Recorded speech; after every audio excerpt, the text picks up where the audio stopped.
அன்பிற்குரிய மாணவர்களே, பெற்றோர்களே, இன்று மாணவி வம்சிதாவிடம் தும் என்ற வார்த்தையை பயன்படுத்தி கேள்வி வாக்கியங்களை கேட்கப் போகிறோம். தும் என்றால் நீ. தும் என்பதற்கு வாக்கியத்தின் கடைசி வார்த்தையாக ஹோ வரும். நமஸ்தே வம்சிதா. நமஸ்தே ஜி. நீ என்ன படிக்கிறாய்?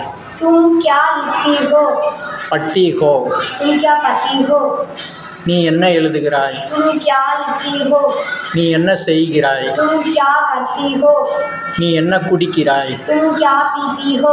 நீ என்ன சாப்பிடுகிறாய்? तुम क्या खाती हो? நீ என்ன எடுக்கிறாய்? तुम क्या देती हो? लेती हो. लेती हो. நீ என்ன கொடுக்கிறாய்? तुम क्या लेती हो? देती हो. நீ என்ன பார்க்கிறாய்? तुम क्या देखती हो. देखती हो?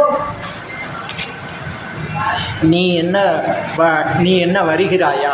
तुम क्या आती हो? நீ என்ன செல்கிறாயா? तुम क्या जाती हो? ठीक है, धन्यवाद. धन्यवाद. कल मिलेंगे.